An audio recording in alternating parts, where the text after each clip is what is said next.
Today, I would like to present a Quarkus development workflow within VS Code, alongside key features provided by the recently released VS Code Quarkus extension. To start off, I will create a new Maven-based Quarkus project using the extension's generate a Maven project command. The wizard will prompt the user for the project specifications. Here, you can add Quarkus extensions to the new project. The last used option will allow you to choose the previously selected Quarkus extensions from a previously generated project. Once you are done selecting your extensions, press Continue, and select the directory you would like to generate the project in. A new window opening the new project will open. Moving on, I will show one possible way to create a new resource and debug it. To create a new resource, I will create a new empty Java file.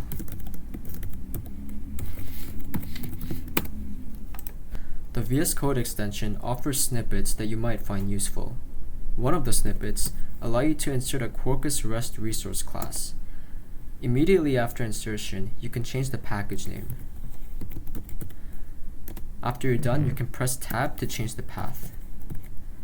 And after that, press Tab once more to change the method name.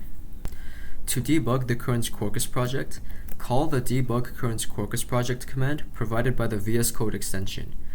This will call the Maven Quarkus dev command in the integrated terminal and will attach the debugger. To confirm that the application is running, I will go to the demo endpoint and we should be greeted with the hello message. I will now edit this endpoint by extracting this variable into a method that returns an uppercase greeting.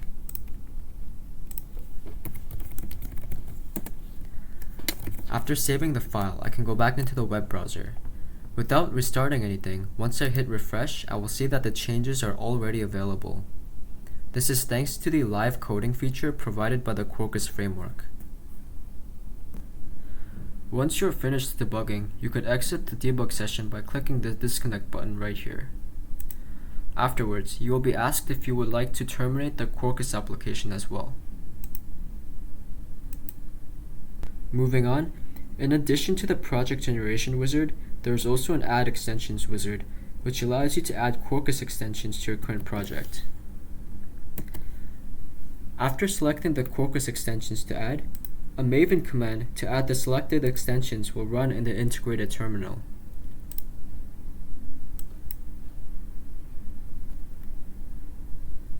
Finally, I'd like to demonstrate the language features provided by the VS Code extension for the application.properties file. Once inside the application.properties file, you will be able to get completion items for Quarkus property keys. The list of completion items are updated every time you add or remove Quarkus extensions, which help you only receive the completion items relevant to your project. At the side, you will be presented with the Quarkus properties documentation, which includes useful information like the value type. Some properties have a default value, like this one, with the default being 8080. On completion, the default value will also be inserted. Completion also works for values, for properties expecting a Boolean or enumerated type. Place the cursor after the equal sign and invoke completion. And if you need to see the documentation once more, they are available on Hover. The completion features and hover feature are also available when you have a profile.